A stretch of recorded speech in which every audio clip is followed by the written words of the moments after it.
I want to bring up now Mayor Christian Price from Maricopa, Arizona.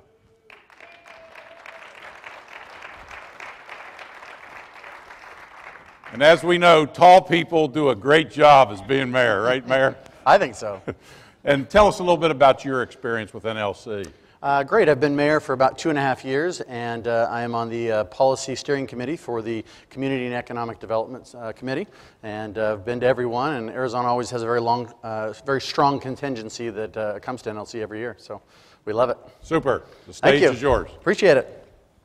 Well, before we get started here, I want to, oh, there it is. It's already up. Great. I want to tell you a little bit about the city of Maricopa, who we are, basically where we've come from, and how we're a little bit different than perhaps some of you, but very similar to others in this room. So if you can see down in the bottom there, kind of a bluish color, the city of Maricopa basically was nothing but farmland 11 years ago. Didn't exist. In fact, we had roughly 1,200 people or so. And in that amount of people, we started incurring the housing boom, like many of you went through. And in this housing boom, we were doing 750 building permits a day out of a one-room trailer that we like to call City Hall. And so we had a long ways to go.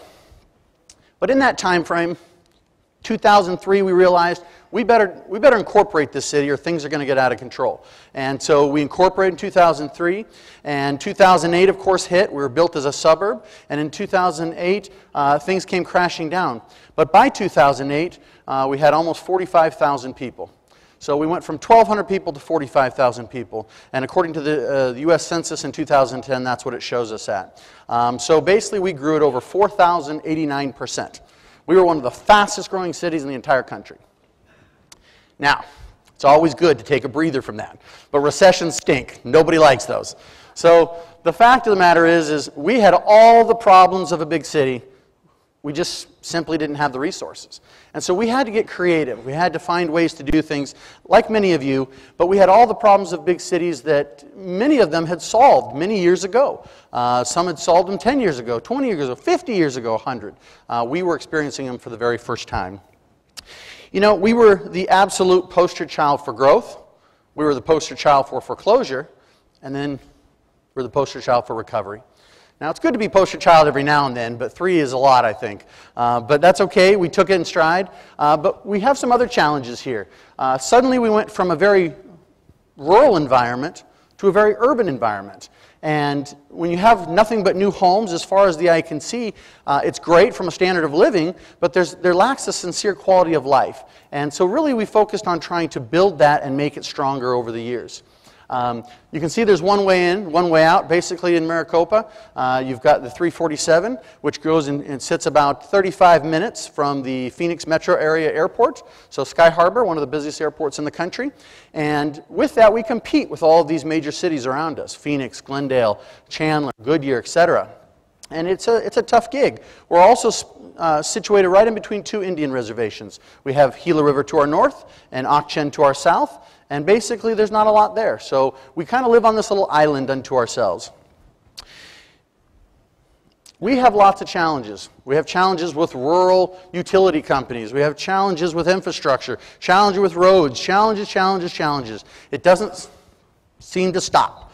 But we can take it in stride and we can find ways to deal with it. Now, let me tell you about one of the very simple challenges we have in Maricopa. You probably don't suffer from this, but when you're a city that didn't exist 11 years ago, have you ever watched the evening news and seen that your city doesn't pop up on the weather map? Mine doesn't. In fact, I get phone calls from constituents that say, I will not watch this news station unless my city appears on there. Well, that's great, but the problem is it can be tough to get on the map for the right reasons. One of the things that we found as we grew to a close of the recession in 2012 was the fact that we were losing one of our greatest assets as a small city, and that was our people, our citizenry. They were turning against us, okay? And they were doing so in a fashion that I don't think they meant to. It's just when things are always so hard, they tend to take the easy route and say, it's hard, I want to give up. And we were losing one of our greatest assets, and people wanted out. You know, if you looked at the blogs, they were full of negativity. Now, I know that media tends to do that sometimes. It's what sells. But when it's self-perpetuated, it's a really hard thing to deal with. And so what was happening was the blogosphere, this Facebook, social media, Twitter, etc., they were all full with negative things. And I believe that from an economic development standpoint, if you want to have a successful city, then you, by golly, better enjoy where you live. It's kind of primary. It's kind of key. We had to change the narrative as a city. We had to change it and make it to where we believed in ourselves that we could do this, that we could overcome these challenges, even though we were so young. And I believe that if you wanted to be a big city and you wanted to have amenities like a big city had, then you have to start acting like one at some point. So those of you that know me know that I'm a big proponent of networking.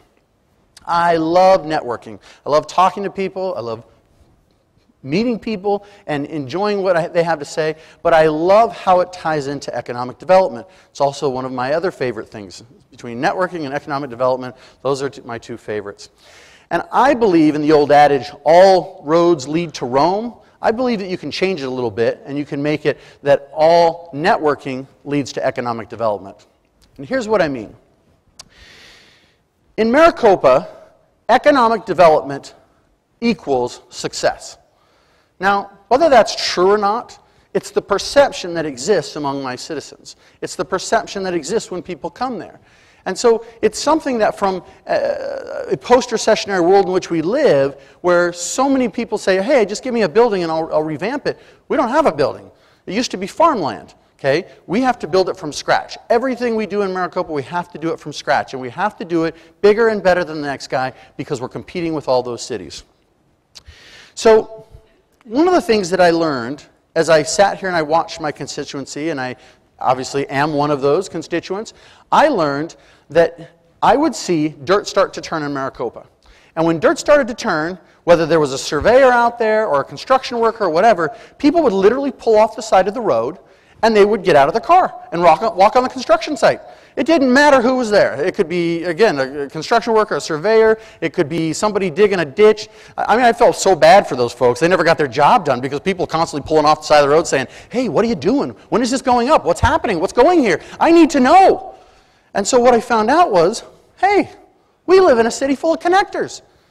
Now, if you don't know what a connector is, if I can get this to work here, a connector is something that brings people together. If you've ever read Malcolm Gladwell's book, The Tipping Point, you find connectors, mavens, and salespeople, or persuaders as I like to call them. Let me go through them real quickly.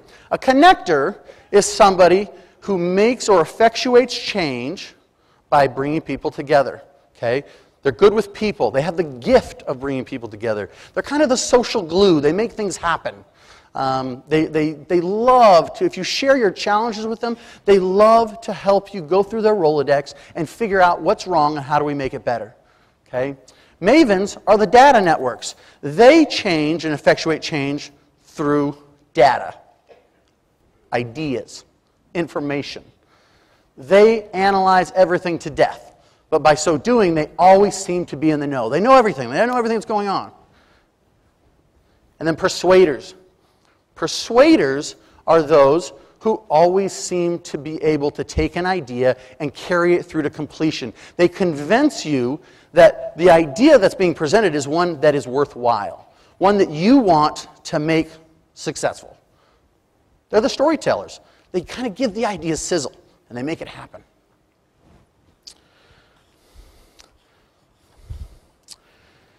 Now, as I analyzed this, what I thought is this is clearly what we do in cities, right? When I look at the persuaders, like most of you who are elected in this room, it's what you do. It's what you're good at. You naturally fall into being a persuader. The mavens are your city staff. They're the analyticals. They're the data-driven folks. They're the system folks. They make things happen by presenting you with good information. But what we were missing in the city of Maricopa were the connectors. We were missing that third link in the cycle, the chain that is its weakest link. Okay? We needed to fix that in order to change and make things better for us. So what I got to thinking was we needed to arm those folks that were getting out of the car and that were talking to people. We needed to arm them with the information that they were so desperately looking for. They were begging for it. They wanted it. So what if we could take those people and bring them into the fold?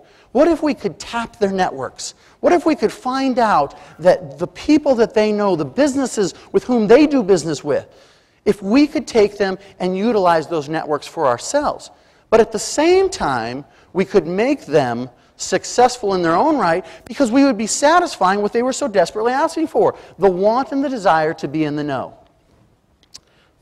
This gives us a whole range of potential economic development possibilities that me and my limited economic development team could not do on our own. I fundamentally believe that each of you in this room know people that I simply don't know. You have networks that I don't know. You do business with people that I don't know. Now, some of us may overlap in some fashion, but I believe that together we could accomplish more than if we tried to do it separately. The goal here was to bring these folks in, make them part of the team without putting them on the payroll. If we could do that, we would achieve success.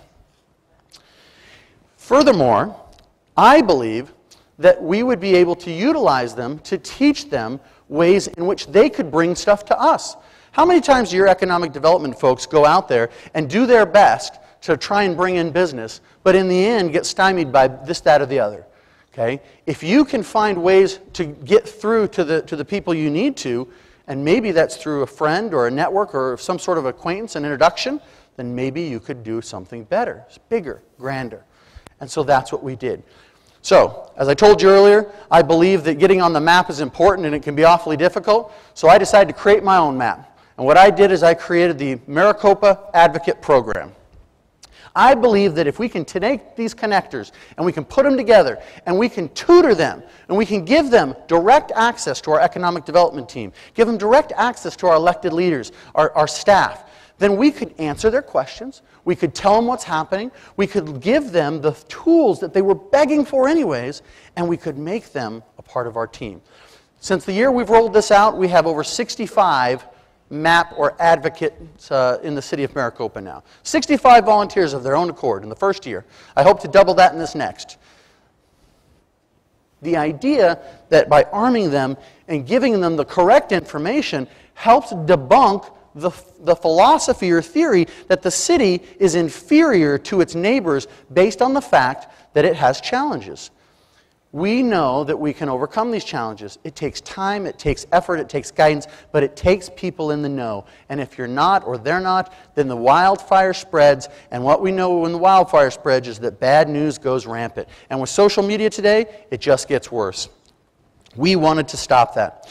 Let me give you 3 short stories. First, I'll give you a story about an event that happened pre-MAP. Okay? So pre our Maricopa Advocate Program, I had a gal that when I was running for my first election that I wanted for her to be my campaign manager. And I sat down with her, and in the course of discussion, she asked me a question that I'll never forget. What she said was, "Why do I want to help you run for mayor when everybody I know is leaving Maricopa?" Oh, what a sad state of affairs. What a sad thing to say. And more importantly, what I realized was that if we wanted to change the perception of the way that the outside sees us, then we had to change who we were inside. We had to change who we were internally. And we had to believe in ourselves. And we had to make that happen. So let me tell you 2 stories post-MAP. The first one was a seminar. As our MAP individuals all know, they go to meetings, they go to seminars, they earn this pen. You see me wearing it here today. They earn this pen, and it shows their proficiency in city knowledge. And they're acknowledged, they're given accolades, and they're also given responsibilities that they wouldn't have outside of that. The first thing was, in one of these seminars, we had a big group to come in and talk about the economy. And in the course of that, we had an engineering firm or an engineering school come from the University of Arizona. And in the course of conversation with our MAP people, as well as city staff and myself, we decided that we would create something that had never been done in the city of Maricopa before. And that was we would basically partner with the University of Arizona and create the very first engineering program in the city. So in its 11 years of existence, some cities go forever. We've done it in 11 years where we've brought the first segment of higher education to the city of Maricopa to help fill that gap of engineers that will happen in the future. That helps economic development. The other thing that we did, that is one of my favorite things, is you asked me, well, what are the citizens learning? Let me tell you what the citizens are learning. One of my very top advocates was standing in a line in the grocery store. And as he stood there, he heard two ladies standing in front of him saying, hey, can you one of them was a business owner, and they were talking between themselves, and he was standing behind them trying not to listen, but he overheard the conversation, and one says, hey, I'm looking at bringing a business here, but I've heard a few things about Maricopa. Three things. I've heard there's a high crime rate, I've heard that there's a lengthy permitting process, and I've also heard that there are some real challenges to overcome when it comes to not the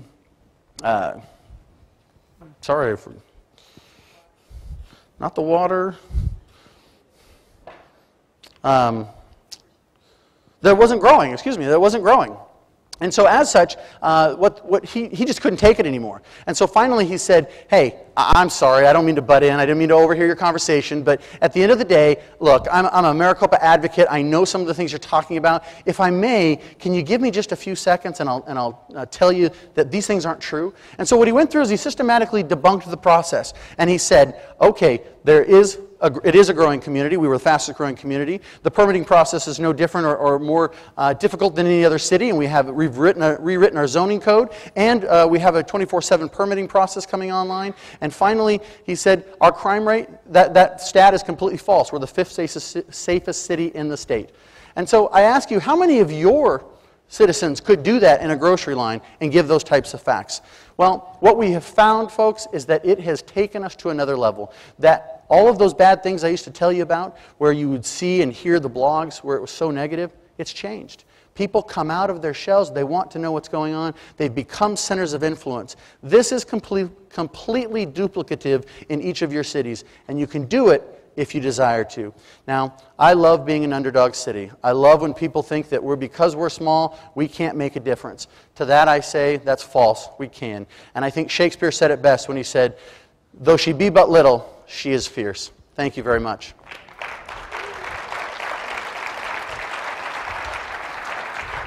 Great job, Mayor.